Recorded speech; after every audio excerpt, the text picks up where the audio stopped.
All right. Hey, man. College football frenzy with an DZY. Nice.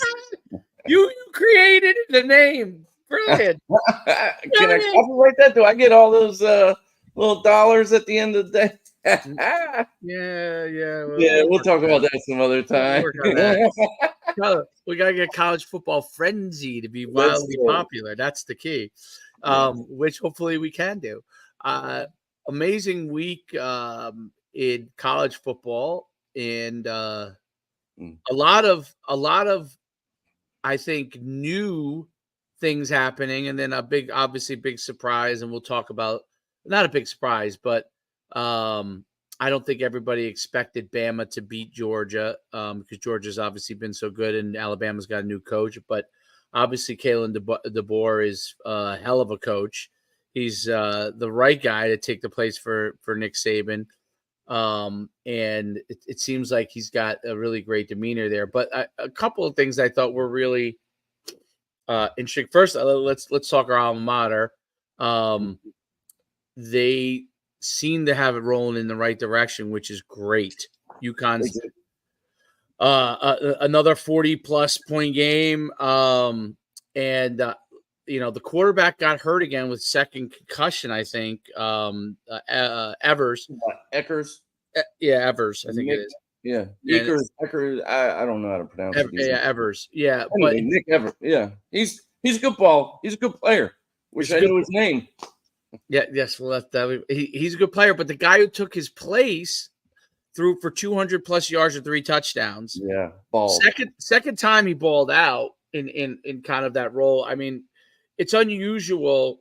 And I talked about it yesterday when we with Steve Culley and Mike Burton, and we talked. Yeah, we were talking. That podcast we basically just talked. Husky football, and we were talking about how it's interesting that there are 2 quarterbacks. They're both really good. They're different. Usually in a system, and you know this, you want your backup and your third guy to basically have similar capabilities to the first guy, so you don't have to kind of shift your system around over and over again. If someone goes down, they could go in and run the same exact system, But it's interesting because Fagano's more of a thrower. I mean, there's no doubt about it. And Evers is more of a dual threat guy. And a presence in the run game. But I thought the offensive coordinator has done a great job of kind of really just calling the plays and adapting to what his quarterback that's in there can do. Hey, Dave, I'm gonna actually disagree with that aspect of it. I understand. I used to have that theory, like, hey, we want guys that can fit in the system, but if you want to be a great coach, you learn 2 things, and you kind of have game plans for both of them. I just being involved with this now and coaching for a while, and at the college level, and then in the Arena League, it is awesome to have a game plan for 2 different quarterbacks, 2 different styles of quarterbacks. I loved it. Yes, it was a hell of a ton of work, doing it, but now you know what they're both good at, and it throws the defense off because definitely, technically, when you have a true pocket passer and a / RPO guy or whatever you want to call him, label him, it's great because you have 2 little systems, and then you have things that they both can run, things they're both comfortable with. What I always used to do, Dave, is I'd say, hey, the Thursday before the game, give me your top 5, third down and long plays, your top 5 red zone plays. And if 2 of them meshed, then I would make sure both of them had that in case of injury. Otherwise, I would have a game plan for one and a game plan for the other, and we would work that in walkthrough to make sure that the offensive line understood, the whole offense understood, the head coach, he understood. So I truly do like the fact to have different styles. I don't mind. Let's put it this way. I do not mind having 2 different styles of quarterbacks, but it does make you work harder, and that's what the hell you get paid to do, man. It throws the defense off completely. They prepare all week for one guy, and now you get another guy. But yeah, That's a great point. So that's interesting because I think well in college, I think in recruiting that makes it a little more difficult in the sense that like you got to certainly. recruit differently. But that's interesting. Like in high school, that's 100% always the case, right? Like Mm. you kind of have, and probably in youth too, right? Like, okay, this kid's playing quarterback, he can do this, and this kid's playing quarter. When this kid's playing quarterback, he can do this, and then when Yeah, if yeah, this kid goes in a quarterback, he can do this, right? correct. And you might have one guy that can do everything. You might have one guy that can run more, and then another guy that can throw more, or whatever. But you kind of in high school that you usually have that. It's interesting to hear you say that about a college, or even where you were at, even with the arena, Yeah, is that you kind of come in with the systems for those guys. Because I wonder if most guys think that way. Look at it as a benefit, or looks at it as being that's harder. But detriment. Yeah, you're yeah. right in the sense that when it comes in, like I don't know, Dude, I'm gonna tell you, Russell Wilson goes down, right? man. Yeah. And then Justin Fields comes in, and Mm. Russell Wilson doesn't run as much as he used to. He kind of stays more in the pocket, Yeah, but roll out. they're kind of similar, though. You know what Well, I mean? Fields is really can run. I mean, Yes, he Fields actually opens up your offense a little bit he more opens it from an up more, athletic standpoint. right? Because Yes, he could throw. I don't yes. know whether he throws as well as Russell Wilson or not, but he's bigger. He may Um, not throw the deep ball as well as Russ. Russ probably throws one of the best deep balls in NFL history, other than me, which I didn't even get a chance to. But that's another topic, jokingly. Um, but no, I'll tell you, coaching at Fort Scott, that was one of the teams that was on that. What is that on Netflix? They were on that Last Chance U. Last Chance. Yeah, Last Chance U. Man, the talent level there. Hey, you get what you can. We had 5 or 6 quarterbacks, and all 5 of them or 6 of them, they were all different. So you didn't know if the one guy's going to be eligible because obviously they're not very good at academics. They don't, Right. even Too though we broke. checked every class and they had study halls and all that kind of thing. You try to help them out as much as you can. But the thing is, week to week, man, you never know which quarterback is going to look better. And so it really made me grow as an offensive coordinator to really, I literally would have going into a week 3 different game styles of game plans for Interesting. that week potentially. They were all married up, but they would accentuate what that quarterback did better. You know what I mean? For up front, it was still zone, inside zone, wide zone, down and pull kind of stuff, and whatever the offensive line did well or what we think we could do against them. But sometimes I would tell the quarterback, hey, you have no option to pull this week. You Right. are not athletic enough. You give until it's an absolute that you can pull. Then some quarterbacks have like, look, Green you're light. supposed to pull, you pull that some gun and you Right. run as fast as you can and do what you do. Other times I'd call a play, and if it was a pass play, Dave, what I would do is I would coach him differently as well. And I'm like, look, we all know you're not as athletic as him, so you go through reads 1, 2, and 3 and throw away. Or I tell the other guy that's athletic, I say, you go through reads 1, 2, and you make something happen with your feet. Right. You know what I'm saying? So you just got to get to know your athletes, get to know your personnel, and that's a huge thing, man. So I don't mind quarterbacks being different. I actually like it in a sense, as long as the team can handle that scenario. You know what I mean? Yeah. I think nowadays most of them can. So I think Mhm. that's the thing. It's very different than like, when we played where like you were in like rigid systems, you know what I Yeah. mean? Like Yeah. even your system at you when Skip took over, he started to adapt more in your last like year Like or so. senior year. Yeah. I Yeah. wish we would have, But and I he's know you're gonna laugh at under this. new era, it's definitely Yeah. compared to now, it's rigid. You know what I mean? Still rigid, Sure. Sure. Yeah. right? I Like wish they would have if Skip would have let me do like some kind of zone read, I could at least gotten 4 yards. Keep the defense honest. But then I would have had to dribble a basketball on the football field to make me faster. well, I think that you're right that is. I mean, nowadays, obviously, every quarterback can get you a certain amount of yards. You Right. know, almost every. I mean, very few. Yeah.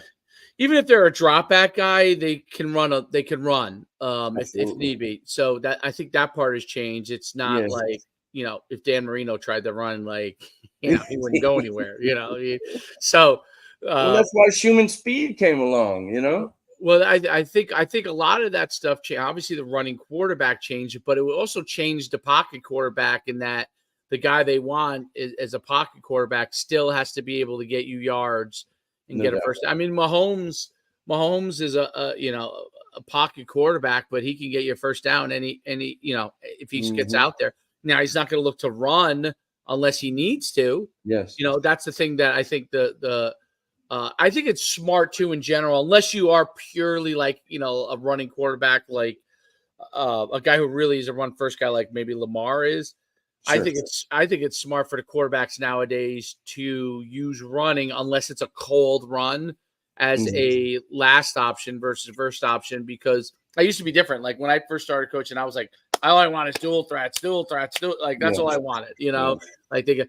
But the more you see guys take shots, you think to yourself, you know what, like Yeah. instead of running him 15 times, like let's run him 5, and then if he Yeah. scrambles, try to hit the guy receiver, and then run as a Yeah. last option and get what you can Yeah. get, Yeah. versus just take off, because you look now and they get so many shots because kids aren't prepared for shots as much. Like in the old days, I mean, we were live and Yeah. like you were Yeah. used to walking around, but now you literally you get your bell rung, you're out of the game, right? So Right. Right. that Right. changed. Like if you got your bell rung when you were a quarterback, they're like, "Are you okay?" You're like, "Oh yeah, yeah." Yeah. And you go Sure. back in and you just start chucking it Yeah. around again.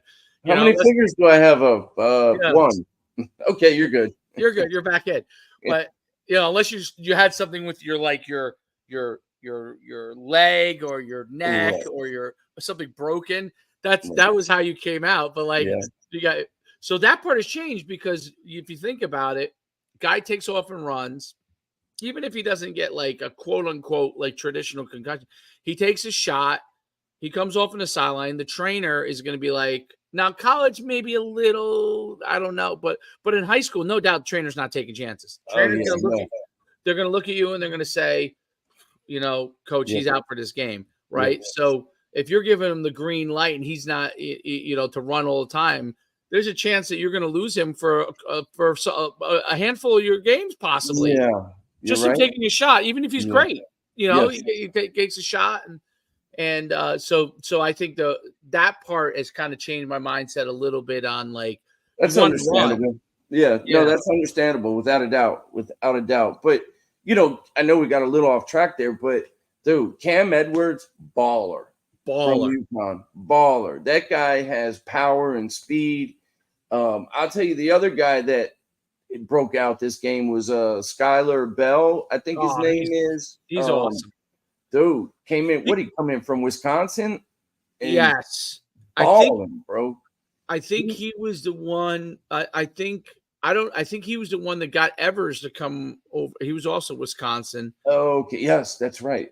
So, Hmm. but Skylar Bell in the Maryland game, even though they got crushed in that first game, Yeah, he was He was the one guy I was like, that guy he's can a stud. 100% compete with Yeah, the guys at the highest level.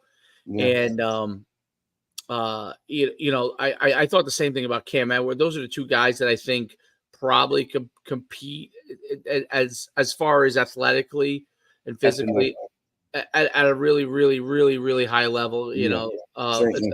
Especially at least the top of the group of 5 schools, but could compete with schools from those other conferences. Yeah, he was awesome. And I'll tell you the other guy that really stood out, Langston Hardy, that defensive guy. He just made plays left and right, man. Was that the guy who had the pick or the? No, that was I think he's either outside linebacker or like a Okay. stand-up Russian.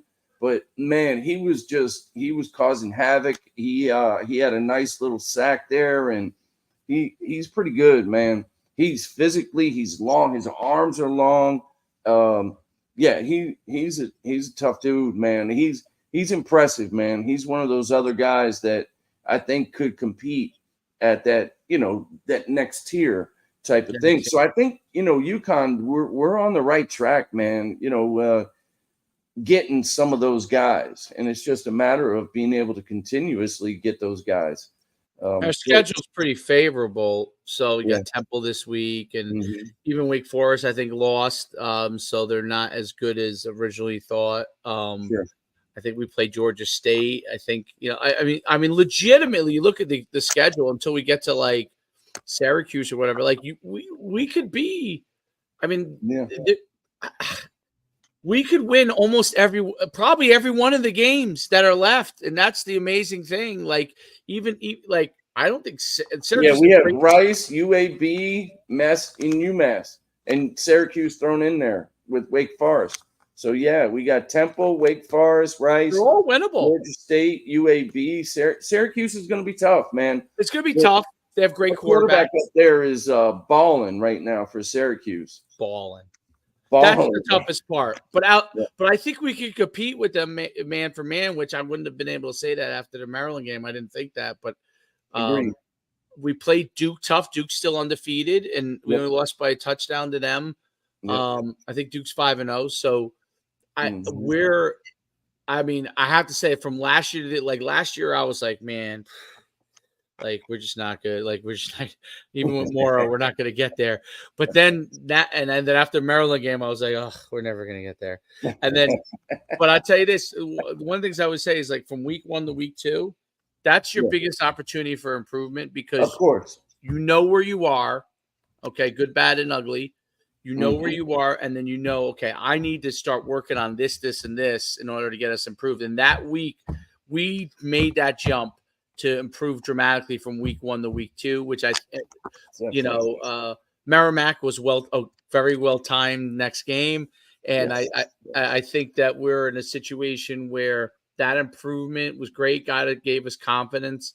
And now we're starting to move in that right direction. And I think that's huge, because if we have an 8-9, or amazingly, if we got a 10-win season out of, the recruits will get, next year, the opportunity to get. Now, NIL is a big part of that. So right, they're raising that money, but it's the opportunity will be there. It's whether, we'll have the capital to get them. But guys, I think if we do well, hey, this is a place I'll consider, whereas before, they may not have considered it, based off of the last 10 years or so. So, that's Duke's second in the ACC right now. Well, tied for first, with Clemson and Miami.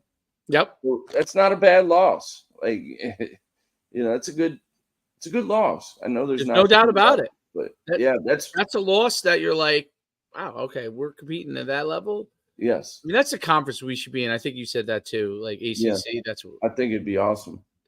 That's because that's Syracuse, and it fits what you want basketball wise. The only issue is the ACC is a little bit in flux, because Clemson and Florida. Well, Florida State's struggling, but Florida State was threatening to leave, and Clemson. Yep. I don't know if Florida State's threatening to leave now after being like 0-4 or whatever they are right now. Yeah. It's amazing how in college football now, how that could turn so quickly. You can have an undefeated team one year, and if you don't get the replacement pieces that you need in transfer portal, if it's not the right mix or the right players or good enough players, you could be bad. You could be bad that literally the next year. That totally is. That's unusual compared to what it used to be. Like if you were good one year, if you fell off, it would be like if you were like a 10-win team, you'd probably, if you were falling off, you'd be 8-win, then 6 I was going to say you're probably like an 8-win team. Right. You're not going from 10 wins to 0. Like that doesn't happen. Yeah. No. That's I don't know what's going on down there in Seminole country. Oh man. They're losing their minds, but I know we got a little off flag. The girls at the apartment complexes are not as happy. The girls in the apartment complexes. Remember those days? Cheers to that. Hey. I'm drinking water, but that works. Yeah, I feel you. I understand what you're saying. Exactly. Oh man, woo, woo. Old Tennessee Street down there in the old Florida State country with all those bars and all those people. It was they had a library there that was called the Late Night Library, and they would all tell their parents they're going to the library, and parents didn't know it was a bar. I've been at that library. Yes, I think that's where what was the rapper? He was super popular back then. T-Pain Trick Daddy. Oh, Trick. Yeah. Trick Daddy. Yeah. Yep. If I remember that's what he was that's super, right. Yeah. Super popular. I remember I Trick was at loves the kids. What's that? Trick loves the kids. That's Trick what he said. Oh my goodness, that was pure fun. That's when you get that moment you just go, that was great. Okay. Yeah. Moving forward. So let's talk Rutgers. Yeah. Wow. I mean, what Schiano is doing at Rutgers is amazing. It's pretty awesome, man. He's turning that program around. But you've always said this about Schiano when he was at Rutgers prior to leaving to go to the NFL, how great he was as a college coach and how great he was for that state, that area. And like you were saying prior, like how perfect he is for that, recruiting and everything like that. I mean, hell, they're 4-0. They're 4-0 with good wins. Yeah, and they won 2 close games, which in years past those might have been losses. He's turned them around from an attitude standpoint, and he's methodical. Like he's one of the few coaches I think in college football, and I think he's confident in this fact because he's really the only guy to ever win at Rutgers with any real winning, and maybe since like 1980. You know what I mean? Yeah. So because of that, I think he's pretty secure in his job, and there's a lot to be said for that, right? There's a lot to be said for a guy who's fairly secure in his job and the fact that they feel like this guy is the guy. We're going to give him the time for him to do what he needs to do. And he's been methodical in how he's built it. Like at first you were like, how is he recruiting? Like New Jersey coaches were upset, but he's methodically gone through the process. Now he's getting most of the Jersey top players, and he kind of did that round 1 also, but now he's in the Big Ten, which is a big difference. And a Big East was a good conference, but the Big Ten is really a different level conference. And now he could sell, hey man, you can legitimately win a national championship if we go undefeated at Rutgers because you're in the Big Ten. And basically, the 2 conferences for the most part that are going to win the national championships are going to be either the Big Ten or the SEC. And Big 12 is good and the ACC is good, but they're not overall at a level of those 2 conferences. And I think that sales pitch and that, coupled with I'm methodical in how I'm building it. Yeah. He knows what kind of players he can get and what he probably can't get. And he structures his offense and defense around that. Yes. Speaking of, that's a beautiful thing. I think it's unusual too in recruiting because a lot of guys just recruit for everything, right? He knows what he's got to recruit for. Yes. And I was just going to say this to you, man. There's no way they should have won this game other than that methodical mindset that you're talking about. Hell, they were from a total yard standpoint, it was 520-ish to like close to 300. Washington, Rutgers, Washington at over 500 yards, passing yards 300, rushing 200, whereas passing yards for Rutgers a little over 100 and rushing yards almost 200. Like they were getting basically outplayed in everything except for third down efficiency. So Rutgers was defensively, and he's a defensive minded coach. Yep, no doubt. So they had a plan where we're going to get them into third down territory.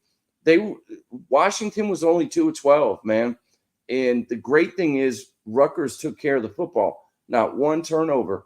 And that's why I think they truly won the game, man, is they forced them into difficult third down situations to where they were ahead of the sticks, if you will, defensively. Yep. And caused them to kick field goals. And even though they had all those stats, all those numbers, they didn't score.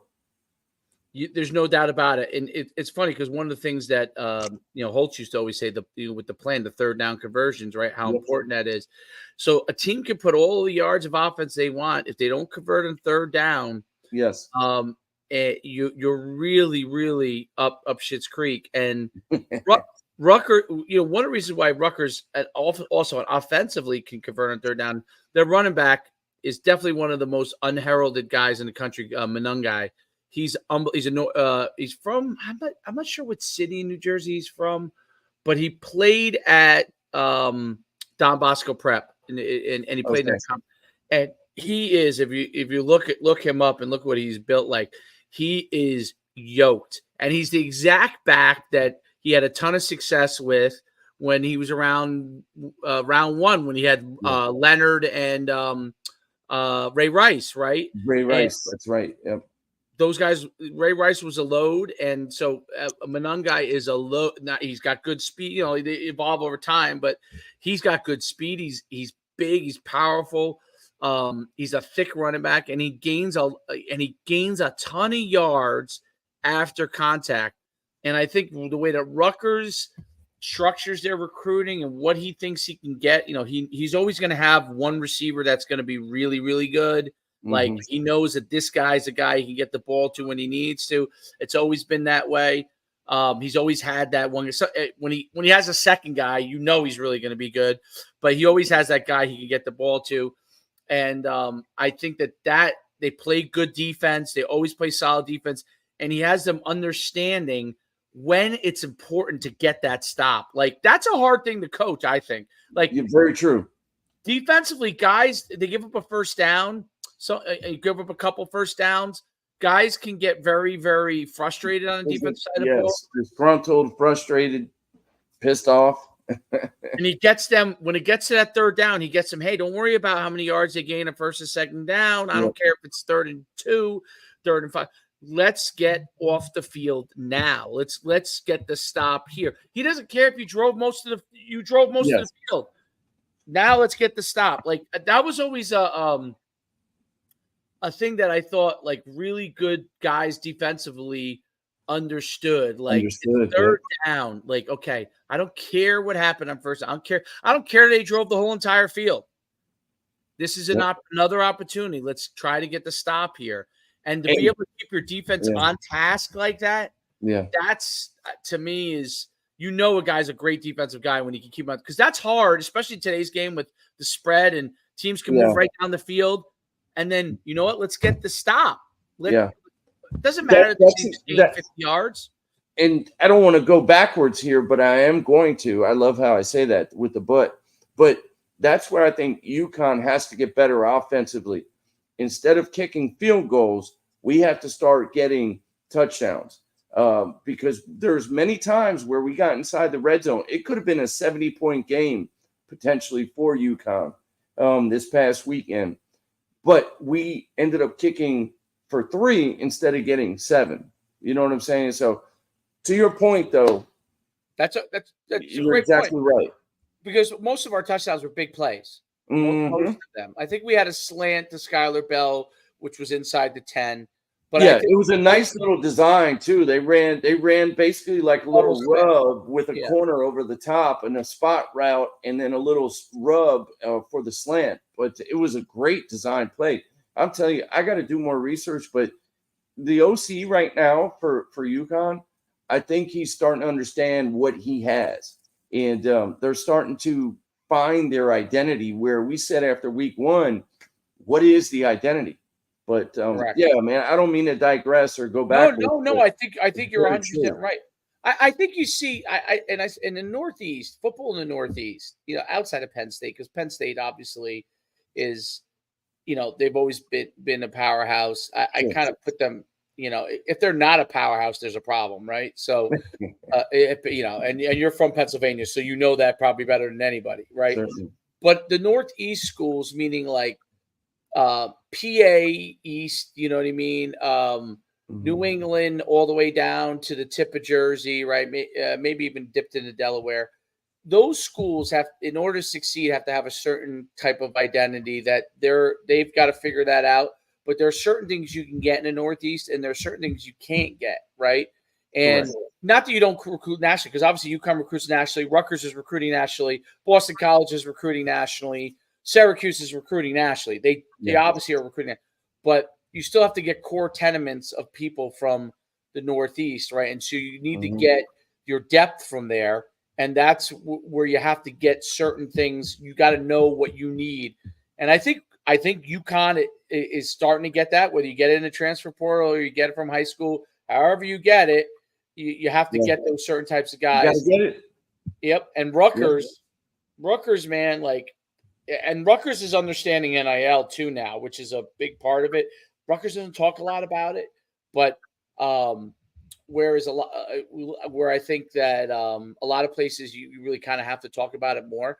But Rutgers, he's been strategic in how he did his NIL stuff, and I think so far it's working. Obviously, NIL is transfer portal, it's year to year, so what works this year may not work next year.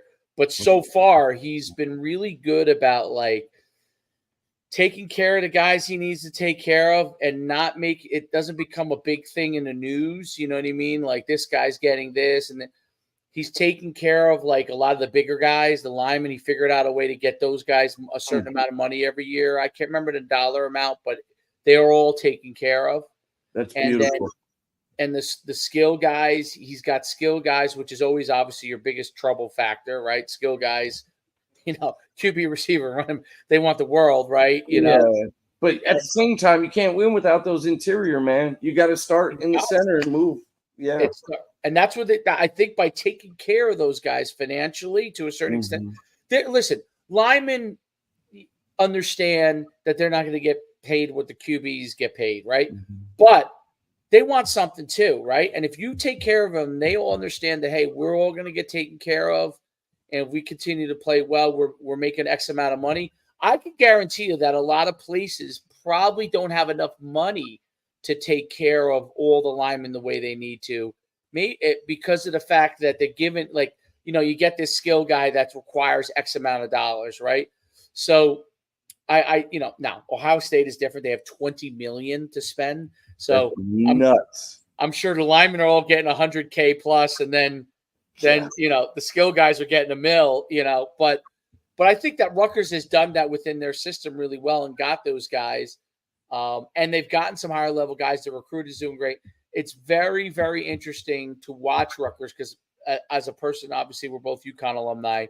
I feel like if one day we get into a conference, it doesn't mean we're going to have the same type of players, but we can mirror the level of success. Like Shiano is to me a template for a school like UConn because we have a lot of similarities. We're in the Northeast. Basketball's, runs rampant. Yes. Right. The thing is, as much as Rutgers wants, luckily for Rutgers, New Jersey is a big football state.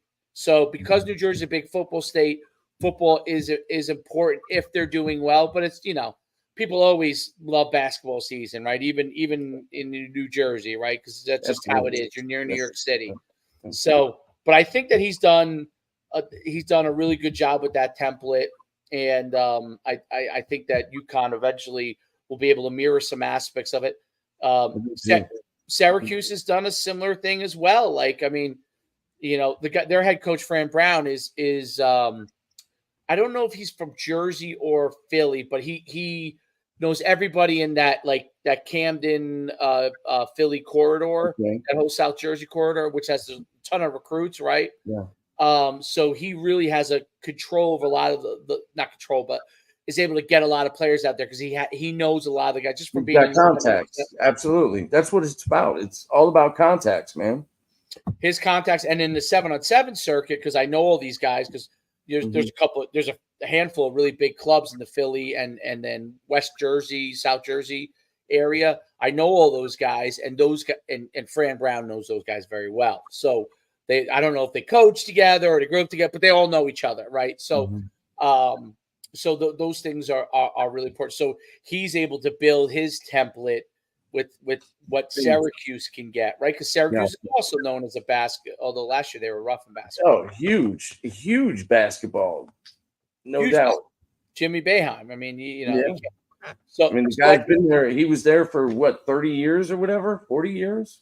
It's crazy, but yeah, fantastic basketball school. So yeah. I think that those things. So you see, Rutgers is obviously doing it probably the best right now in the Northeast, but and UMass is probably doing it the worst, you know, and Temple's probably among the worst at doing it. Even though Temple had years where they were really good, but right now I think in this era they've been struggling a little bit, and I I don't know the reasons why, but yeah, so I think that those things are going on, and so Rutgers is on a great path. I think they're gonna continue to do really well.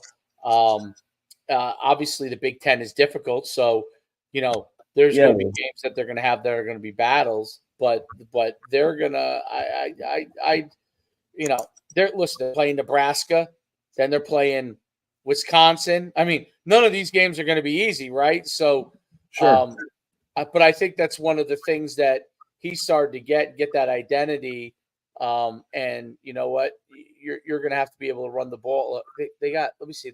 Rutgers has Nebraska, Wisconsin, UCLA, USC, Minnesota, Maryland, Minnesota, Illinois, then Michigan State. I mean, they got a tough road. They got a nice little schedule going ahead. But those are games. There's a lot of games in there that they can win, without a doubt.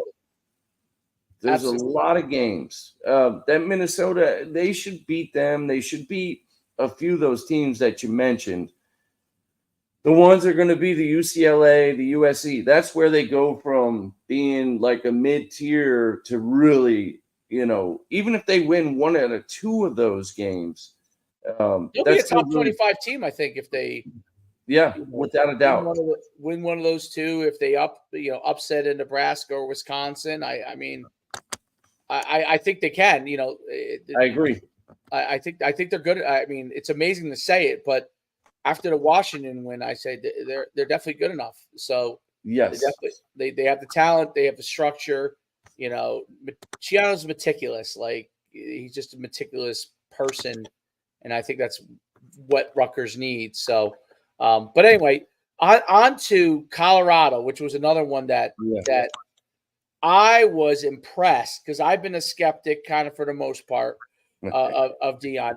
Even though Shedeur is obviously a fantastic quarterback, Travis Hunter is probably the leading candidate for the Heisman right now, along with the Boise State. That's that receiver DB guy, right? Yes. He's a beast. He's a beast, and him and the running back from Boise are probably the two front runners right now for the Heisman, along with the quarterback from probably Bama and whoever. Illinois or whatever his name is. I should know his name, but I don't. But I hear what you're saying. Boise or no, from Alabama. Oh, Milrow. Yeah, Milrow. Yeah. But it's Colorado destroying Central Florida.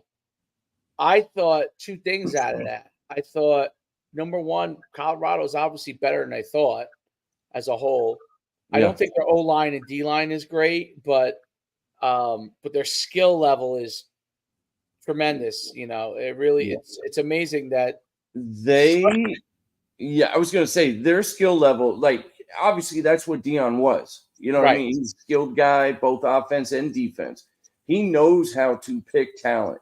You talk about recruiting.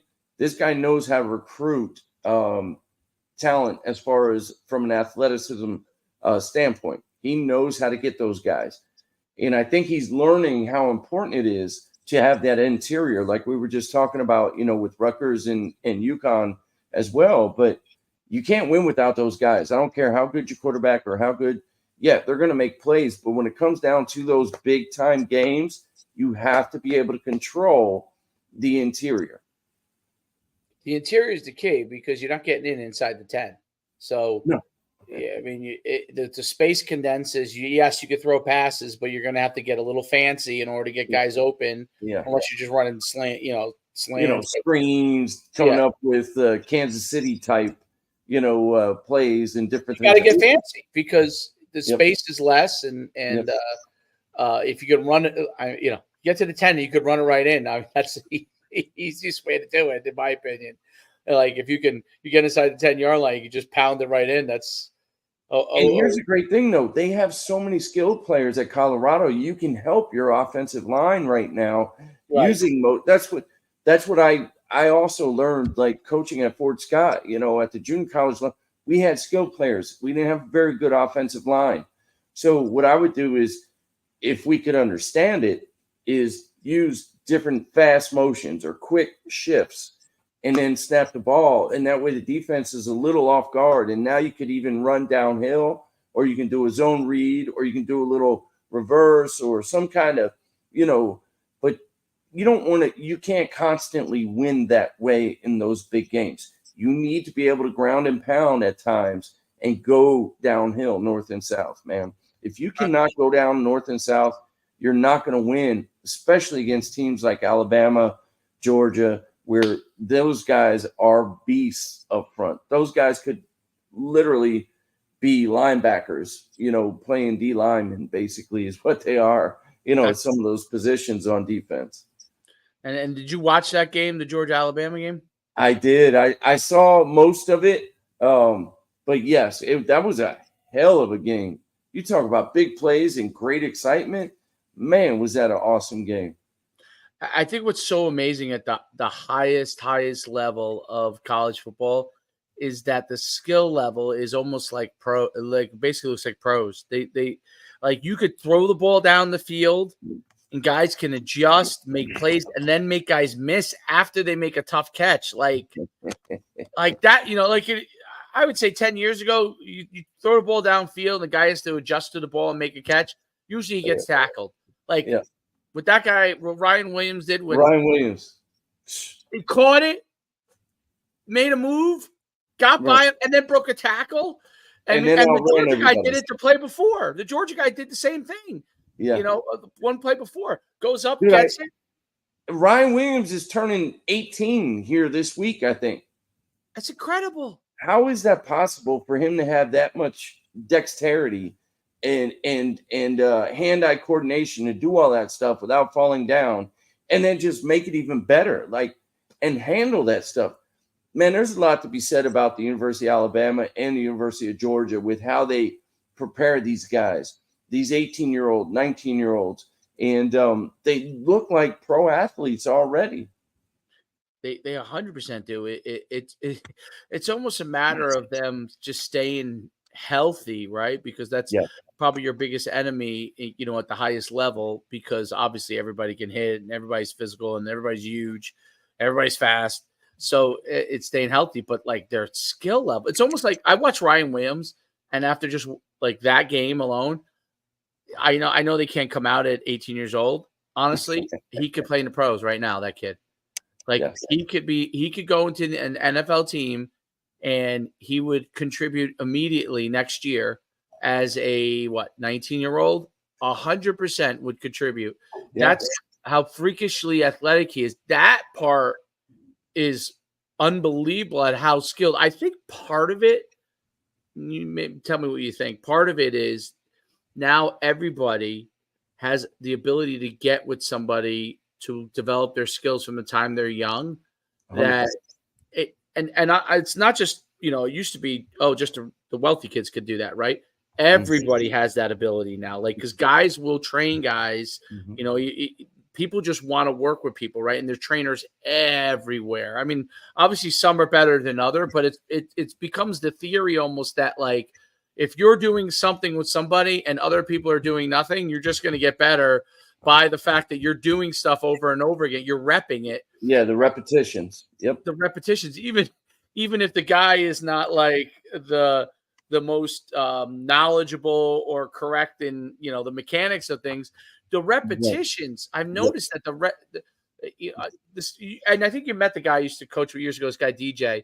I think he had you come down and did something QB wise many years ago. Maybe when at this place. Yeah. Yep. So, and he used to always say, it's all about the reps. It's all about the reps. It absolutely is. Obviously you want to learn the right way to do things, but it's all about the more you do it, and obviously if you The more you do it correctly is even better. But the more you do it, I think your body, the muscle memory kicks in, yeah, bro. I think at a young age, kids start to adjust to what their bodies can do. So even if someone's not teaching something perfectly, their bodies can do certain things. And if they start to rep it, they start to do those certain things really well. Yeah. I call it the, I do this thing as a warm up for years and years and years, where I put our warm up starts with 4 cone stations, right? Mm-hmm. And basically the cone stations is quick feet or change of direction, right? Some form of change of direction, some form of quicker feet. And the change of direction drill, which is literally cone here, cone here, cone here, cone here, right? Change, change, change, change. Mm-hmm. And my theory was that you could teach any kid to get some level of change of direction if you just do this every day in your warm up. He does 3 or 4 reps of it every single day, okay, throughout the season, and then hopefully he does it in the off season. But if he's with you and he's doing it every single day, 3 or 4 reps every single day, if he does nothing else, he's going to at least know how to change direction decently well. Mm-hmm. And I've noticed that you do that. I'm not even, I'm just saying, hey, sink your hips, plant off the outside foot. Right. And that's all they're doing, right? Yep. And what I noticed is that by reps, they just get better at it. And then all of a sudden, an opportunity in the game. And the game comes, yes. They put their foot in the ground and they go the other direction, right? Dave, you're 100% right. Yes. It's amazing, right? But it's, they're doing it, the drills, they're not even thinking about it. Like, we're telling them, hey, make sure you sink your hip, change direction. And they're going through it, but they don't really know why exactly they're going through it. But then all of a sudden you see it in the game, they put their foot in the ground and they have the confidence to put their foot in the ground. You don't see what I always call the slow athlete 2-step. They come, not a jump cut, but the plant, then go in the other direction. The 1-2, yes. Yes, the slow athlete, not to put your foot in the ground and go, right? And drive, yes. Yep, and that's different from the jump cut, 2 feet and cut. But I always say, when you see a kid that knows how to change direction, someone shows on, he puts his foot in the ground and he goes forward and gets by the guy, right? Or has a chance to get by the guy. There's a guy by the name of Chip Smith that I trained with. Oh yeah, Chip Smith is absolutely he's known throughout the entire country as one of the best, if not the best, NFL basically prep guy for the combines and everything. I think he just retired or something. I spent a month with him and I still keep in contact with him every now and then. But this dude down in Georgia, in Atlanta, Georgia, just suburbs of it, this guy was amazing. Talking about where your knees should be, where your hips should be, the bend you should have, turning your toe in. I went from running, I remember the pro day at UConn, and I ran like a 5 something. Now, granted, the turf we were on, it had all these beads because they just replaced everything and everybody was slipping and everything like that. But point is, I went from running like a 5 flat in the short shuttle to running a 4.17 in the short shuttle. And I mean, that's wide receivers were like, damn, are you a wide receiver? I was like, no, I'm a quarterback. I went from running a 5.140 training with him to running a 4.76 consistently. And not that a 4.76 is lightning fast, but that's better than most average quarterbacks, going into the NFL type of thing. So to what I'm trying to get at is, to your point, those technical things transfer over to the game and you don't even think about it. Like, I look at pictures of me when I was in college and in college, I should say, and I'm looking at my fundamentals and I'm looking at my feet and I'm looking at my hips and I'm looking at all these. I'm like, man, I was such out of whack. And now I look at different things, certain pictures, and when I was with the Bucks or when I was playing arena football with the Storm and everything like that, it's night and day, like the base, and training with a guy like Steve DeBerg, and he taught me all that stuff about training, and how your base can't be tight. You got to have a wider base. If you see all these quarterbacks nowadays, you'll see their toes are at like a 45 angle. You'll see that their base isn't here. It's here. It's a lot wider. So now when they take that step to throw, it's only like a 6 to maybe 8-inch step instead of back in the day, it would go heel toe and they take like a foot and a half. And that's slow time. Same thing with DBs, or anything like leverage. If you're rushing the passer, how to stay low, how to get your hips towards the quarterback. When you get around the edge and different things like that, man, it's amazing how training has totally changed, and it starts at a young age. It definitely does, and it really, really does develop. That's why you're seeing guys like Jaden Daniels and these other quarterbacks like really ball out, or these receivers at 17, 18 years old look like NFL, rookies. There's no doubt about it. It's amazing what they can do athletically, and it's the repetitions of it over and over and over again. Yeah. And it's one of these things. It's like I heard this guy. He's like he's an older guy, but he's a newer, like he's like the most famous speed guy, quote unquote, right? This guy Tony Holler. I had him on the podcast a while back. Great guy, and he talked about like. He said, training, he's like, everyone thinks that like speed training is like, oh, you got to run like, 8 100s and, or they got to do this heavy load of this. He's like, no, he's like, it's probably no more than 30 minutes of work. And half of it's your dynamic warm up. Right. Yeah. And then it's running fast with bigger breaks so you can get faster. Yes. Right. Yeah. So, yes. And he said, what that allows you to do is then you got to recover after. Yes. So what allows you to do is, in the old days, you did these crazy hard work. You remember we did these crazy speed workouts that were so hard, and you're taxed for like two days. He said, now it's not a huge tax load.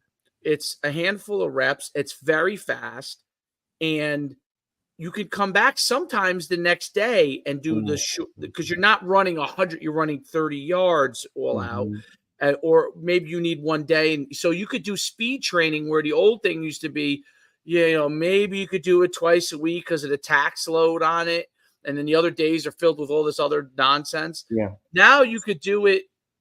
He said 3 days a week and maybe even more if you're doing something different each day that doesn't tax a certain area. Yes. Because the whole thing is doing it fast, not how many times you could do it, but breaks in between, large breaks, and then you go fast. And that's what develops speed. So it's the same thing with like training, right? Like it's the same model. And I tell my son this all the time. We're not out here to throw. Okay. We're not, when we're warming up for a few minutes, when we're going back and forth and we're talking, that's part of the connection with the person you're working with, my son. Right. To know. Yeah. But I said, we need to do 3 throws here. Ball's got to be at my chest. Okay. Perfect. Okay. Then we have a tree, right? So I try to have him throw over the tree. I love it. The long ball, right? So he throws over the tree and it's got to land into the pocket the right way. So basically, I'm long run training him on how to throw a long ball in a fade. His long ball is great because of it. And most people think, oh, guy with the greatest arm, throw it as far as you can. No, it's got to be accurate. It's got to be accurate. And to be honest, nowadays, like you rarely throw a ball over 50 yards. In a game, you may throw it 3 times over 50 yards. Most of your throws are going to be anywhere from 20 yards in. Right. You know what I'm saying? It's going to be intermediate to short throws. Can you throw off kilter? Can you throw accuracy and accurately, I should say, and hit, and don't throw it to the guy, throw it through the guy. So and then learn with velocity, right? Arm slots. You have to learn different arm slots for different throws.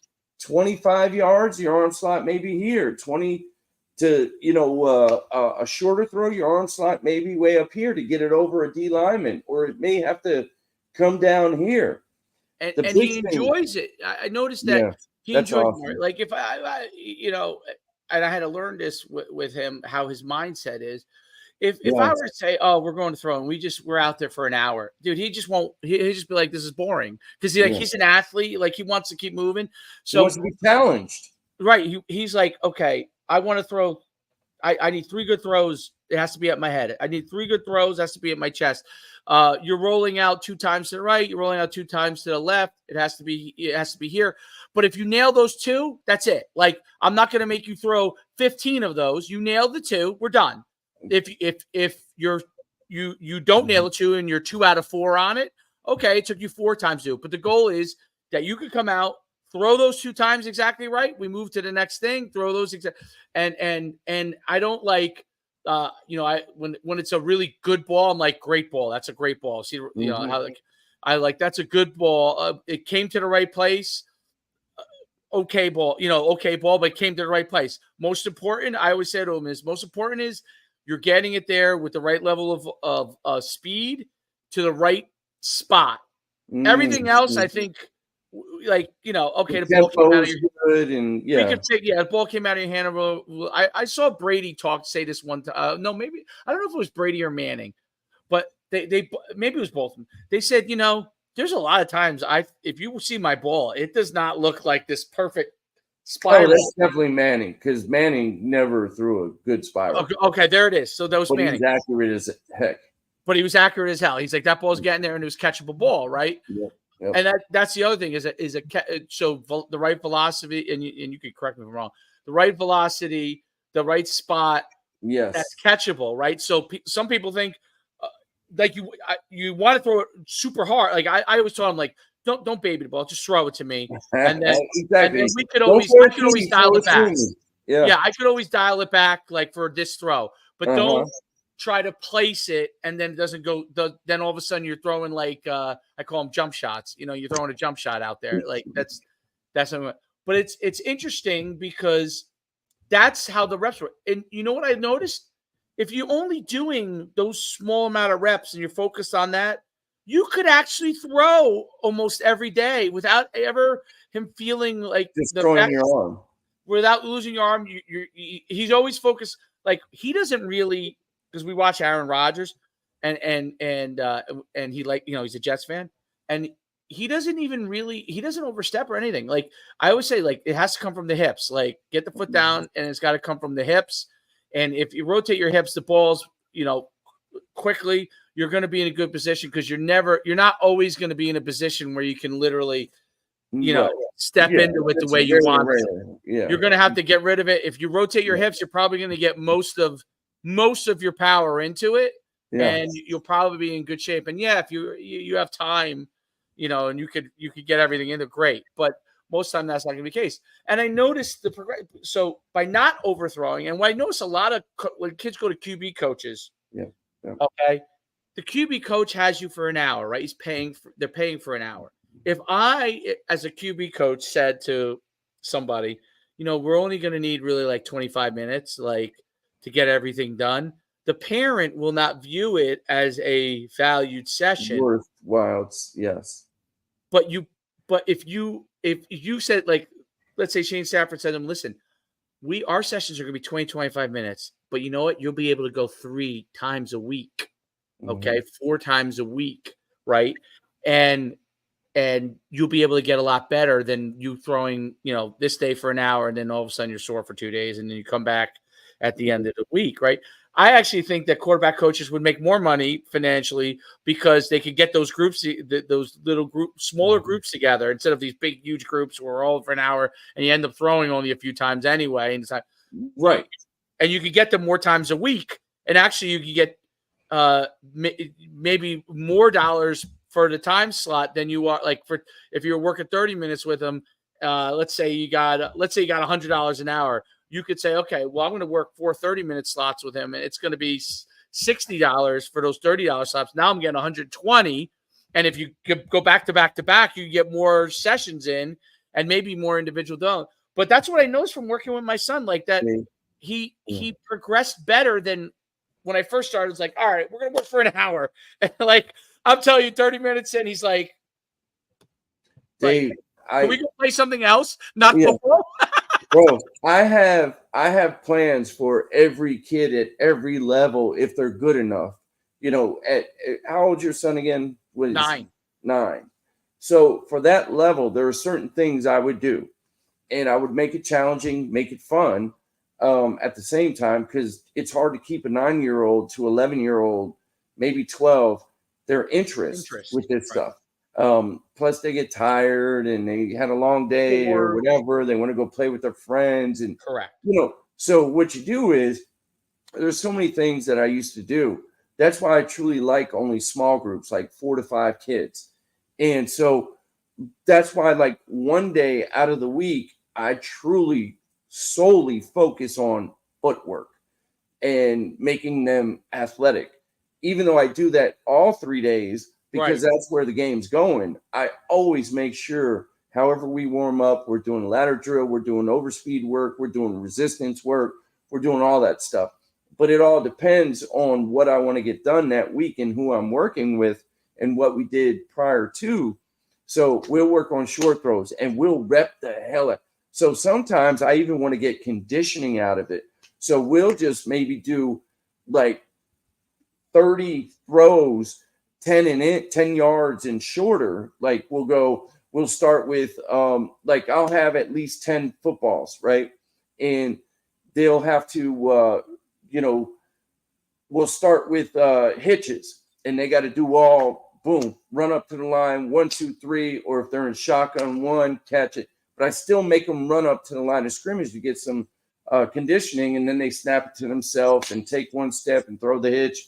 So I work shotgun, I work underneath center, and we just rep that stuff, short stuff, and then we'll just go through. We'll go hitch, slant, we'll go curl, and then we'll go to the other side. And I'm sweating my balls off and running around doing different things, especially if they throw bad balls. But I do about 5 to 6 throws per, depending upon the kid's age and what they can handle after I do like an evaluation of them, kind of a deal.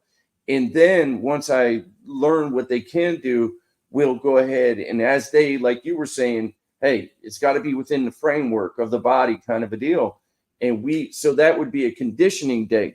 Then I do an arm strengthening day where we truly work on, and this would probably be on like a Friday. So they would have Saturday and Sunday off, and then we come back again Monday. But I would then do deeper throws like digs, comebacks, corners, and just a true, I would make a square of about a 8-yard square, with everything, 4 yards, I should say, like that box they talk about throwing. And I would learn how far they can throw it. And I'd make them take a 5-step drop, even though rarely now they do 5-step true drops. But they would have to take a 5-step drop, heave that joker, right, and throw it to me and keep it in that box. And I'd set it down, and they do those 5 or 6 of them, depending upon the kid. I could increase the amount or decrease. But after they threw it, I'd have the other box set up on the other side, and they would have to run down, and bam, they would do it again. So now they're getting conditioning. They're throwing deep balls while they're tired. So that would be like my arm strengthening day. So I would always have days, and then the next Monday, because I'm figuring their arm is still a little tired, we do a lot of leg work stuff, and we do some shorter stuff. We might work on some technical stuff on how, where to, your footwork and all that kind of stuff. So I always had a plan with what I did from that perspective, like you're saying, to where it takes time. Like some days it may only be 40 minutes, 45.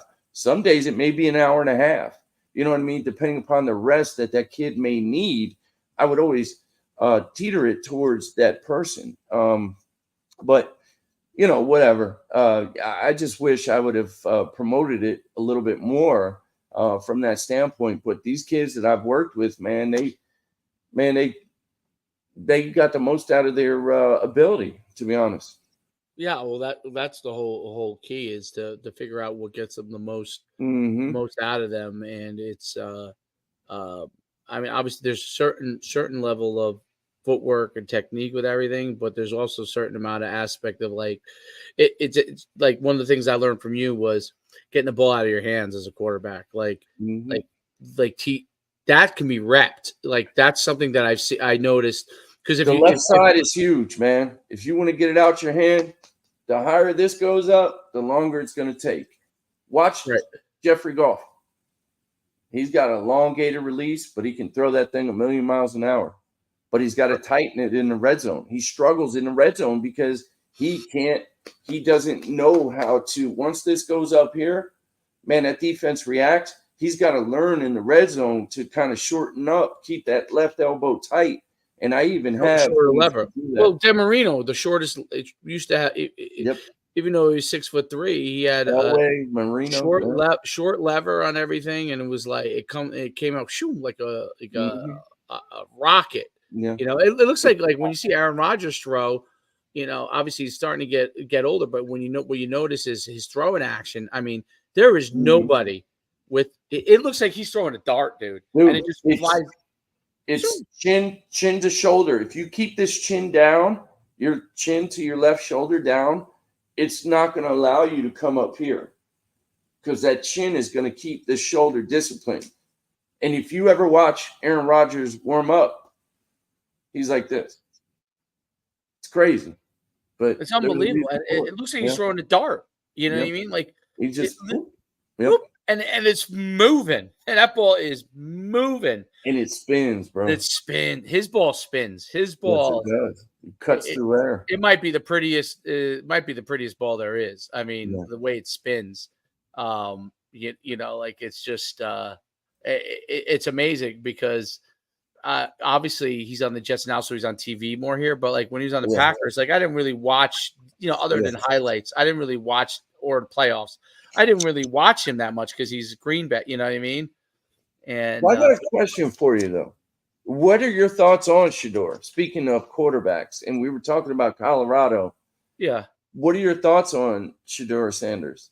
ability wise, what Yeah, overall. Like I'm I, interested. I was a little bit of a skeptic on him, but Yeah. I in the Why? why just because I thought he like wants to extend the play too long. I think that's going to get killed in the NFL. I don't Agreed. think he's fast enough to extend it consistently unless he learns to scramble. But I'll tell you where I slightly changed my thought. That was my initial thought process. I think the ball comes out pretty quick with him. I think he's got a really good arm. I think his decision making was okay. I Mhm. think that improved a lot this year. And I think that what impressed me was I thought when things got tight last year and they were struggling, I thought like he kind of you know fell apart a little bit. And Yeah. it may not be his fault. Maybe the line was so bad. I don't really know. But this year in that Baylor game, and Baylor should have killed them. But when he got the opportunity, they should have. They had the game. They were up by 2 touchdowns. Should have been up by. Would have been up by 3. I don't know what the coach was doing. It was one of those games where I was like scratching my head because Dave What his Aranda's. dad was doing? What's that? I said what his dad was doing. No, not Colorado. Baylor. When they Oh, lost, Baylor. I'm sorry. Baylor was up I by thought you meant- Baylor was up by 2 touchdowns and could have won up by 3, but I don't know what their OC was doing. Like Yeah. they had a chance to just knock him out, and then Shador they didn't get the first time they punted, and then in like 30 seconds Shador took him down the field. They scored on a long play, and then they were back in it. And then at the end of the game, the Hail Mary, which he threw a dart to the guy on the 2-yard line, the guy dropped it, and then he threw another dart, which the kid caught. I don't now. The Baylor's coverage was nonsense to me. That should have never happened either Mm. time. But that part to me was a little bit of like poor, I don't know, coaching, I guess. I don't know. Yeah. Or poor planning. But Shador still made the play, which I thought was very impressive. Like he made the play on both 2 in a row. That's hard to do on a Yeah. Hail Mary, right? Yeah. And then he won the game in overtime, was patient. They scored, and then obviously Travis Hunter made a play to stop them. But that impressed me. So I thought, maybe he is that guy. He has the opportunity to be that guy. Like sometimes he shoots his mouth off in ways that I don't think he should. But hey, he's making $5 million a year. I don't know what that's like. So if I was making $5 million a year at 22 or 21, I don't know how I would be. So I don't want to completely indict that, but he's impressed me with his poison ability. The question always is like, does it translate to the NFL? The truth is, I mean, I think a lot of it's a crapshoot with these guys in the NFL. Like, totally agree. I mean, a lot of it has to do with. Do I think a lot of these guys have ability? Yeah, I think a lot of them do have the ability to be good. There's a lot that has to go into being a great NFL quarterback that is beyond just your ability and your mechanics. It is your mind frame, your willingness to work. How much can you absorb? I don't know the answer to any of those questions on any of those quarterbacks until they actually get in there. Like I don't know whether Bo Nix is better at this than Caleb Williams or Jaden Daniels. I could just see off ability what they might be, but that doesn't necessarily mean that they're going to be a better NFL quarterback. And I think that's the one thing in evaluating NFL quarterbacks that's so hard. I think there's a minimum ability level you need to be able to play at that level, but above that minimum level, what makes them great, I think, goes beyond their raw athleticism and all those kind of things. Like even, Lamar's such a great runner. Yes, he's a great runner. He's an okay passer. But what makes him a winning quarterback, even though maybe he's a little limited passing, is he somehow makes plays, Yes. So that, I don't know if that's like it's teachable, meaning grooming from the time they're young. You could teach that from the time they're young. But when they get to that level, how they're able to make plays at the highest level, a lot of it has to go with the willingness to work. I think the willingness to learn and their feel for how the pieces are moving in the game. And I think that part as a quarterback is hard. Like some guys have that feel really good and some guys struggle with that feel. And I because the windows are so tight, the guys that can have that feel, have the opportunity to be able to get into that zone where you're like, aha. Like, I think if there's a quarterback in the pros, if you don't ever get into that, aha, I get it zone, you're not going to get there. Like Sam Darnold has gotten there this year. Finally, he's gotten the opportunity. It might just, like, they throw them all into the fire so early. Some of them succeed. Some of them really need more time. Like Sam Darnold looks like someone that, was in either a bad situation or just needed more time. Like the aha moment doesn't come always. Everyone, it happens at different times. You know what I mean? Yeah. I'm going to tell you, Sam Darnold, I was a huge fan of. I think he was great as a college quarterback, and I thought he'd be a very good pro quarterback. I was totally thrown aback by when he struggled as much as he did. Granted, he was thrown into the wolves with the Jets. You name me the last good quarterback with the Jets. Joe Namath probably. I mean, Ken O'Brien was pretty good. Kenny O'Brien was pretty good. He was pretty good. No, he wasn't bad. But what I'm saying is, they just don't surround them quarterbacks. I'm saying. I love that kid, the one they just drafted from BYU. I didn't love him, but I thought he could be he was undersized, but he had the arm and he had the mindset, right? Didn't work out for him, whatever. But I thought he could be a good pro. And I'm so happy to see Sam Darnold. Is Sam Darnold going to win Minnesota championship? I don't know. He's a guy that needs help, but he's a guy that could win you a championship if, in fact, you surround him with talent and things go well. Is he a guy that's going to be the ultimate game changer and win you a game like a Lamar Jackson? No. You know what I mean? You could say that about Brock Purdy. All these pundits, I love how our boy Orlovsky, you watch Get Up and all they talk about is, the quarterback from Washington, Jaden Daniels, because Orlovsky made some prediction that he's the best one in the class. And all they do is talk about Well, he Oh, did win the Heisman. That wasn't really that outlandish of a prediction. Yes. So he's like, oh, yeah, he's the best quarterback in Yeah, he this. won the Heisman Trophy. Okay, so maybe he Boy, was. that's tough. Boy, you went deep into that pocket to get that change. You know what I'm saying? Like, what the hell? You know?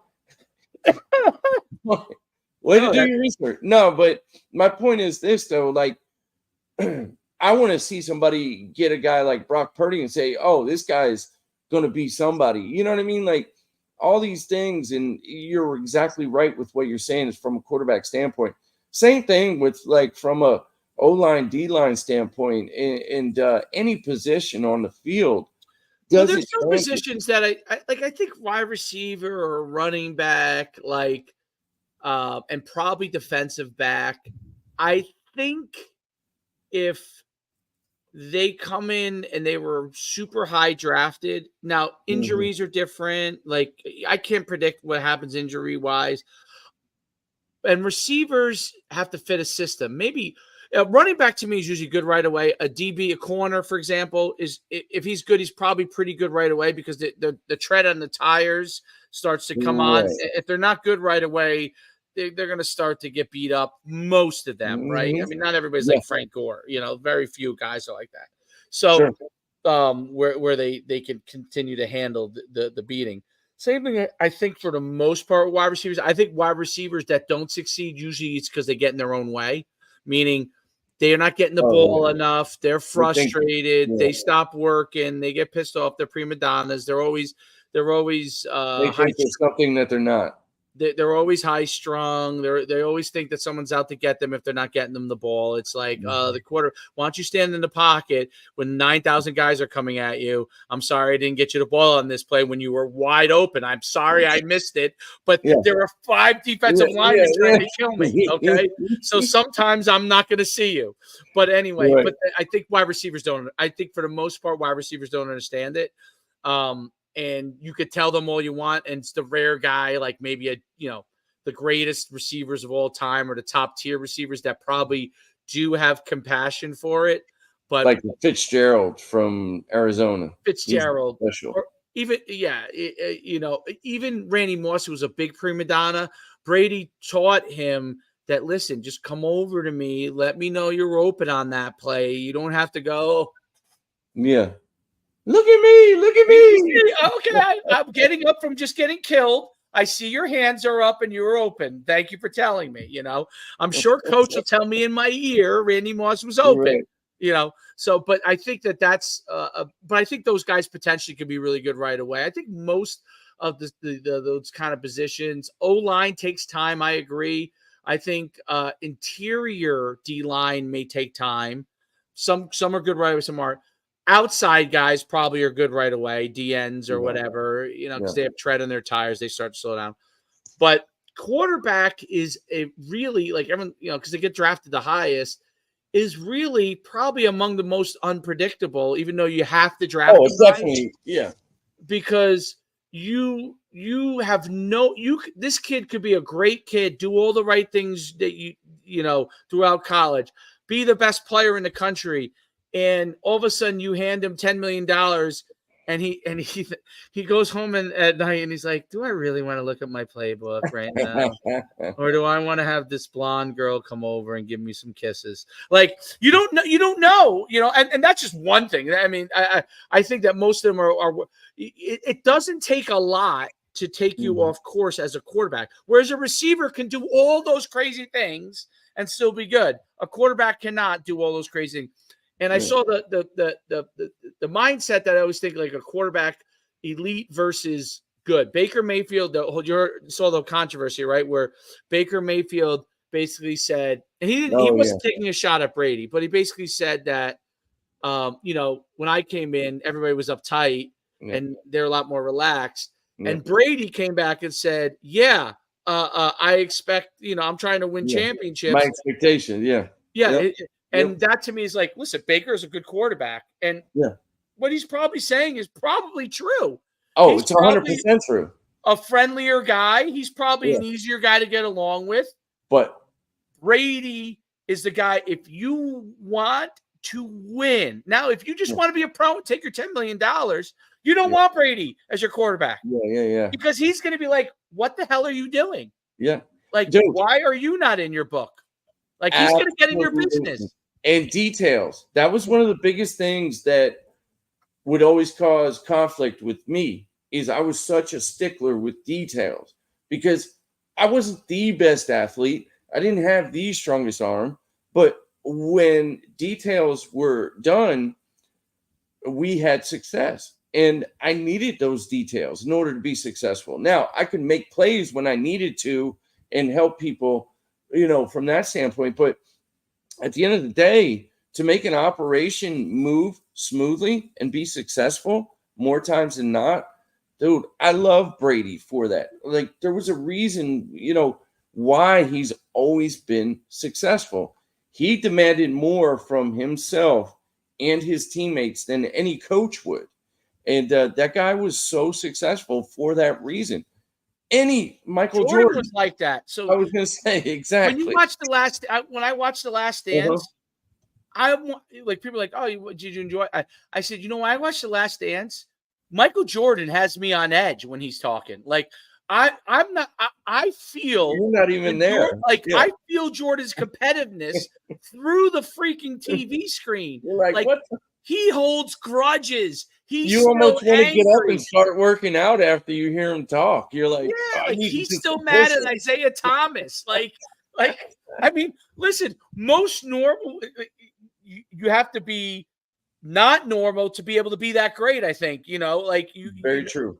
And you have, and I think that's, you can appreciate it. Listen, I'm super intense, but I cannot say that I'm even as intense to the level that Jordan, you feel it through the screen. And when I was coaching, you notice when you're coaching, I knew when guys were not committed to being successful because guys would hate being around me because I was like, why are they doing this? Like, we're not stopping this.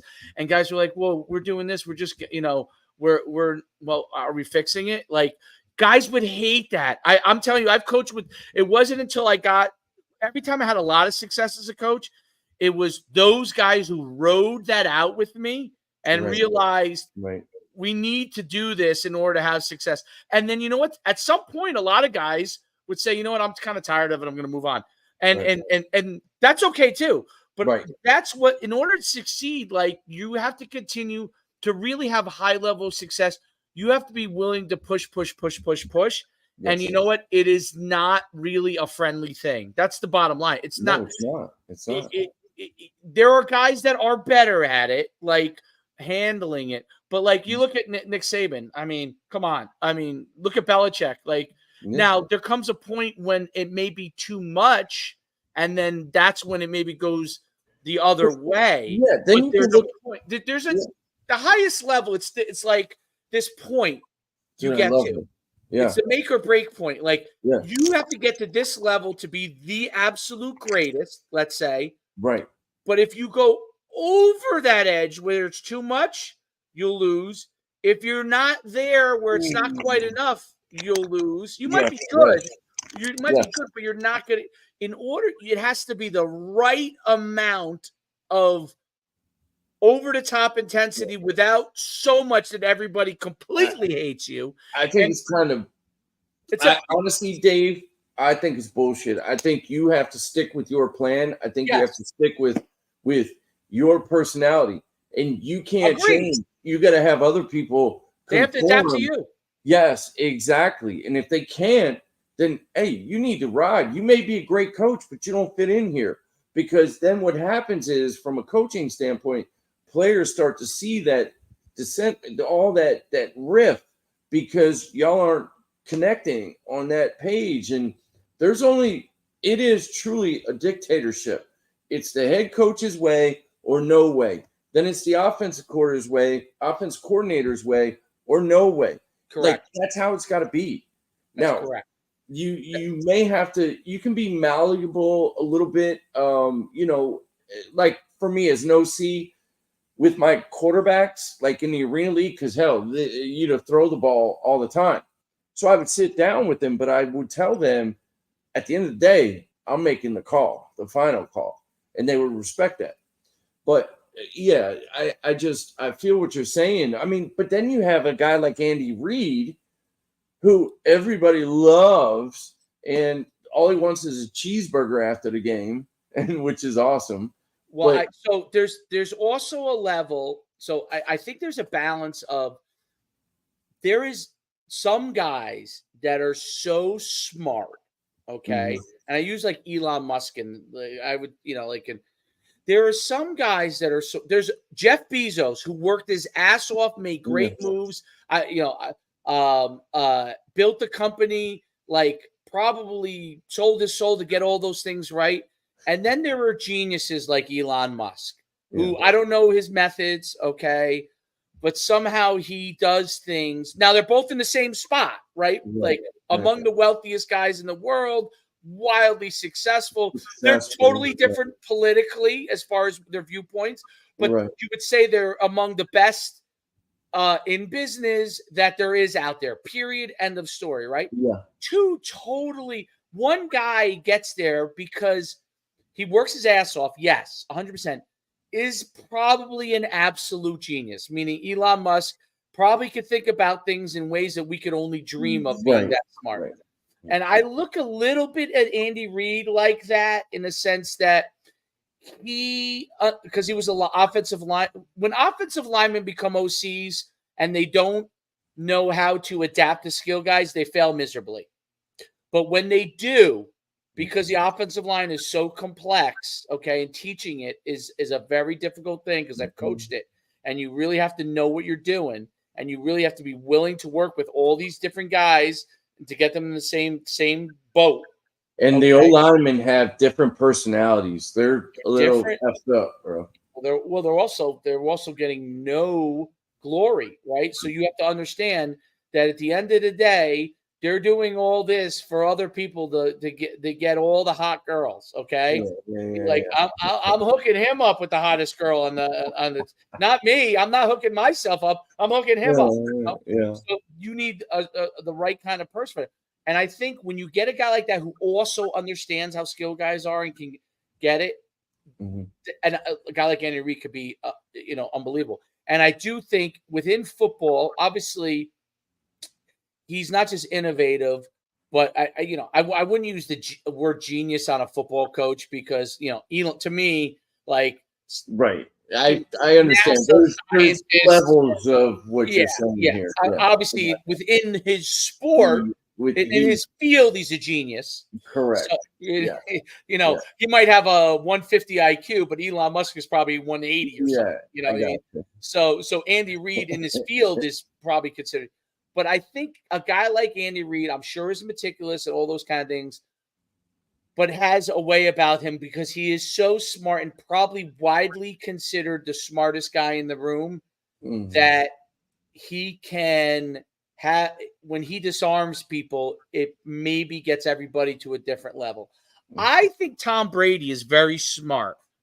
I don't think Tom Brady is a genius. My impression of Tom Brady is he is the hardest working man in the room and willing to learn and do whatever he can to be the absolute best. And I think that's a different skill set. So you're right in the sense there probably is a couple ways to skin the cat, but you have to have like you have to have a certain level if you're gonna be not on 24/7. You might have to be superior in your field, intellectually above everybody, that you can utilize your personality to get everything done. Whereas a guy who may not be, I would say, like, there's lots of millionaires and wildly wealthy guys that never even, they graduated high school, then go to college, right? They went and they worked in construction, worked their way up. They figured out some things. They started building houses. They made it their own business. All of a sudden, these guys, and some guys like that, became millionaires. They weren't a genius, but they were meticulous in what they had to get done, right?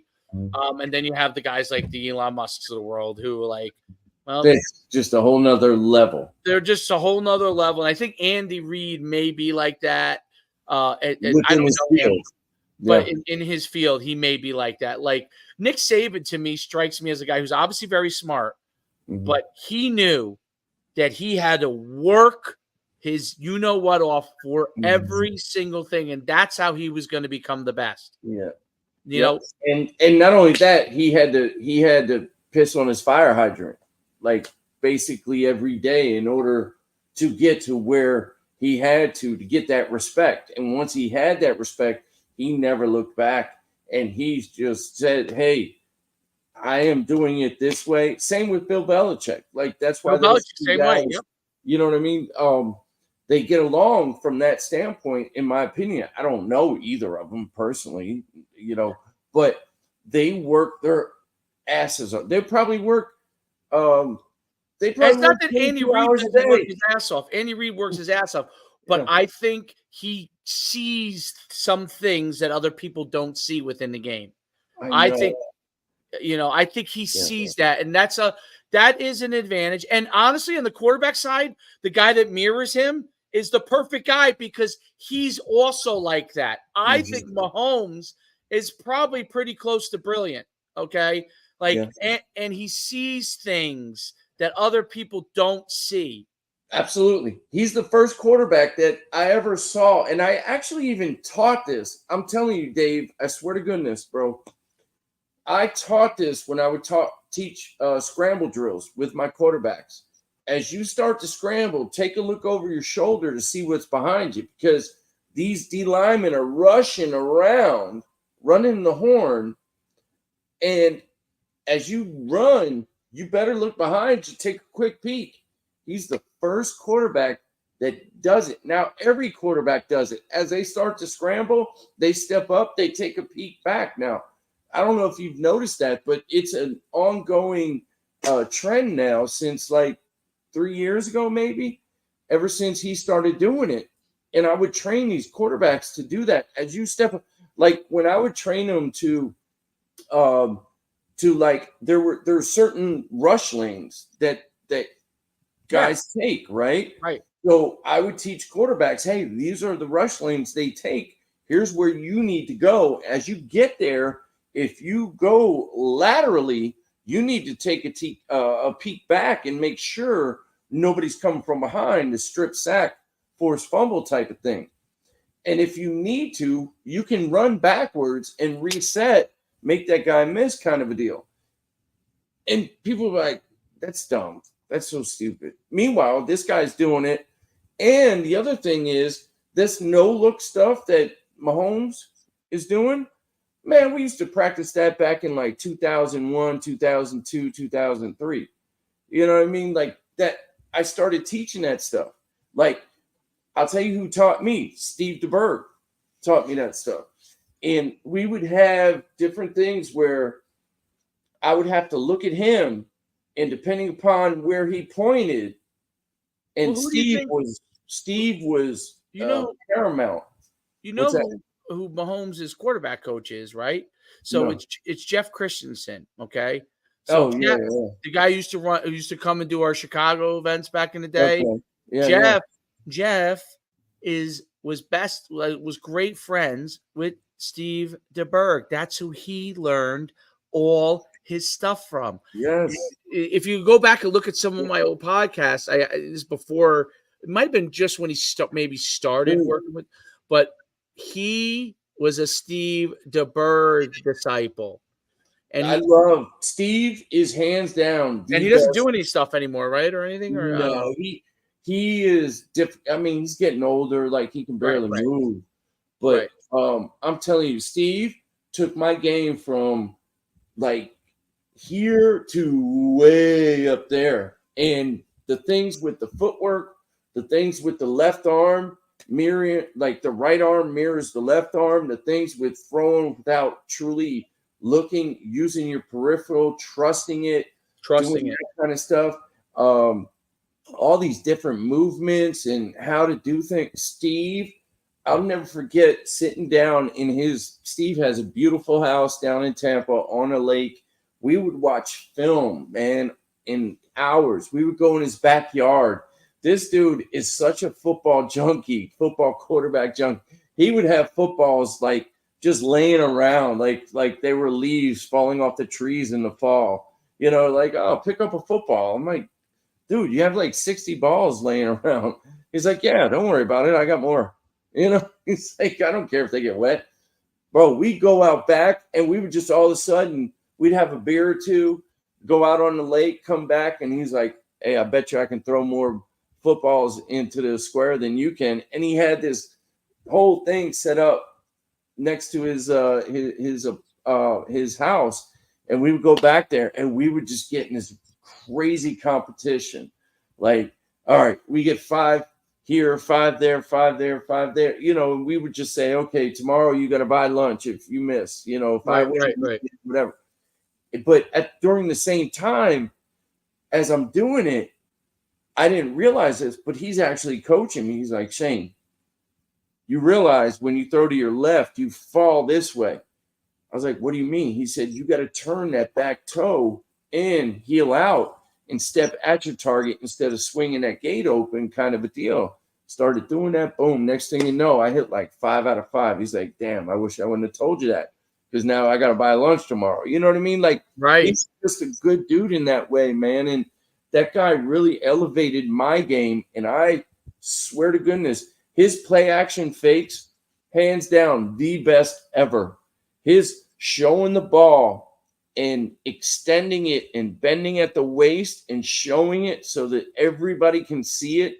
I don't care if you're in pistol. I don't care if you're in shotgun, but you bend at the waist, even if it's a 2-hand ride. So now they see it more, and the secondary level doesn't see it because you're down low. You know what I'm saying? So they Right. lose you. And now you read your read. If it's a read option, type zone read type thing, dude. Steve I didn't know that about Christensen. I didn't know he was a disciple. Yes.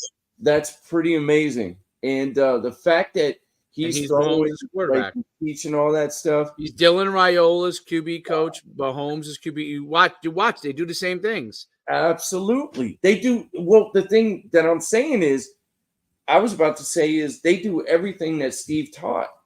Yep. And Everything. that's because Jeff, I'm sure he's evolved certain things over time, but like the core principles are exactly. So absolutely. And I've talked with Jeff at length about this. Like he is, and Jeff's a really, really great like quarterback mind. For a long time was very frustrated with everything because he was building his business, but guys weren't listening to him because there were other QB coaches teaching different things. Yep. That's what I ran into. Yeah. And they would hate on him.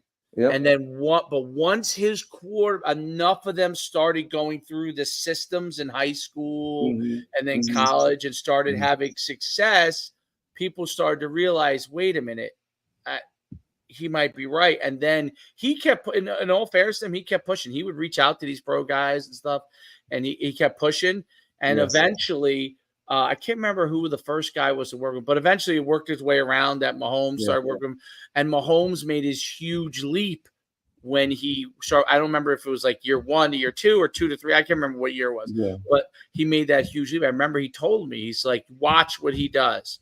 Like we fixed a bunch of things that were. If you watch what Mahomes does with his footwork and how he keeps a wide base. Yep. Same thing with Brady. Brady, if you watch Brady from when he was his first few 6-7 years with New England, and now he widened his base, and now the ball pops out quicker. Even though Brady raises his left elbow, but he kept his footwork, so that brings the left elbow down quicker, and the ball pops out quick. Dude, I told you about this a long time ago. I'll never forget when I was with you in Jersey, and you said Phil Simms teaches an elongated release. I don't know if you remember that conversation. Yep, he changed. By the way, Phil has changed everything. Absolutely, he has, because that's the reason his son was awful in the red zone, because everything he did was so elongated. And I said, Dave, he's going to struggle, man. And him and his son run a QB school now in North Jersey, Matt, I think. And you know what's interesting? They've evolved. They took the good parts like rotation of hips, the things that they did, but he shortened up. They've evolved their system, which is much more like, you know, what you see with like Mahomes and all them. And the quarterbacks now do much better with him. But I remember when he first taught that, it was many, many years ago. And I was like, people were like, what do you mean? That's Phil Simms. I'm like, no way. I'm not teaching my quarterbacks that. Right. And I'm like, and it was funny because what was I, a linebacker? I listened to you. And you could run through my quarterbacks just from what I learned from you. The quarterbacks that I coached, okay, and most of them were really running guys who I taught to pass better and stuff like that. Because, you know, in high school, I've only had one or two true, dude. Every single one of them were like, every single one, all conference first team, they were all this, all that. Almost all of them went and played college at some position. Not all of them went and played quarterback, but they all went and played college and was all because they all threw at a very, very high efficiency rate. Almost all of them were 60+% passers. Okay. Very few interceptions, very high touchdown to interception ratio. Very rarely did I have a quarterback in all the years of me coaching have a high, one of these, 10 touchdowns, 9 interceptions things. Right. Yeah. And because I would get that out of them. I taught them, first of all, to quicken up their release, all those kind of things, a lot of things that you taught me, their footwork, and then the decision-making process. I remember someone would go to these quarterback coaches and these guys would be teaching them to read the whole entire field. I'm like, no. Like I was, my whole thing was like, originally I was like thirds, but then I would, depending on the guy, then it was, depending on what the guy's ability was, either thirds or one, absolutely 1, 2, 3, but I would adapt it to. But what I learned was that all quarterbacks are a little bit different. All of them have slightly different skill sets, but if you teach them certain things, you could almost replicate the results. Some guys might run for more yards if he's a better runner. Some guys might throw for more yards if he's a better thrower, right? Sure. And but you can replicate those results, and you just know time after time they're going to do this, they're going to do this, they're going to do this, and it becomes very, very predictable. And as long as you get a good enough level guy, and I would work that through. What I learned in preseason in high school was work as many guys as you can at quarterback, and you'll figure out which guys are the right guy. Just take all the good athletes, and then you know what? If someone goes down because of that, you also have a wide receiver that could go in and play quarterback immediately, right? So take them all in there, figure out which guy's the best guy for this system this year, and then the other guys can always go in. And usually, I would always have like at least one guy per class, so you'd fill the grades level, right? And that you always had that kind of thing. So you never had an overall issue. I do it even in youth. Okay. Even though my son's a quarterback, I have 3 quarterbacks that are all good, really good. They're all really good. And they're all different. Sure. And they're all really good. Okay. Goes back to what we were talking about earlier. But they also have to play a different, even my son, he's got to go play some receiver. Right. The one guy is my star running back, but he's also an excellent. He's more of a runner, but he's an excellent one. The other kid is he's very quick footed. He could throw really well. He could do probably both things pretty well, right? And they all learn it, and they're all having a certain level of success, and they're all gonna be really good quarterbacks, right? To whatever their ability ends up being, they're all gonna be able to be really good at it, right? And that's what I've noticed, and that you do. And if you do that, first of all, it's three guys, okay, in high school level, right? It could be 4 guys, right? It's 4 guys that all know your system. So if he's not playing quarterback, he's over a receiver or a running back or a tight end. Yeah, I don't have to worry about him ever lining up properly. Right. He's going to line up correctly. Yeah. He knows. He's going to line up correctly. And he's going to get the guy next to him who's the receiver who doesn't know what the hell's going on. Hey, He's you're going off to get the him lined ball. up. Hey, you're on the ball. Yeah, absolutely. Hey, you need to be tighter. Yes. So absolutely. the more guys now, the group you always have to manage is the parents because everyone wants their kid to be the quarterback. Jeez. Oh But my goodness. Yeah, that's a whole nother conversation. that's a whole different thing. But for the kids' development, now they could go play anywhere. Like they could go play anywhere in the field, even if they don't end up being a quarterback. They're going to be really valuable in a lot of different places. They're going to be really, really valuable. And absolutely. Look, how many of these guys are quarterbacks in high school and they end up playing receiver in college or running back in college or tight end in college or safety, and they're valuable. Exactly. They're valuable. Like the kid who was the two-time Gatorade Player of the Year in New Jersey last 2 years, Micah Ford. Okay, he was a running quarterback. He could throw adequately. He was on our club team, and when he played on our club team, he played receiver for 7-on-7. Okay, he was their quarterback, and he would throw for 1,400 yards, rush for 2,500. Crazy. Goes to Stanford as a running back. Just got in the game as a true freshman last week, rushed for 100+ yards as a running back, right? Jeez. What do you never have to worry about with him because he played quarterback? Okay. Probably blitz pickup. He's going to pick up the blitz. He's going to know where everybody's going to be. Like, yeah. I mean, running back for him is probably a joke easy. Yeah. Like, all he has to do is take his step and be an athlete after that. This is all you want me to do? Carry the ball? Great. I can do that. You mean I just got to line up in the same spot and just go? Okay, I'll do that.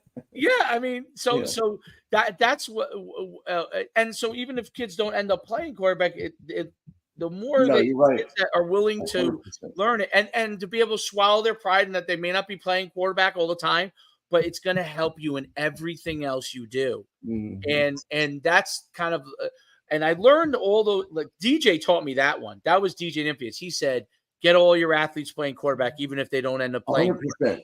Yes. Get them all playing it, even if the only thing they're going to do is take the ball and run, because they'll know where to line up when any other position they play. They'll know where to line up.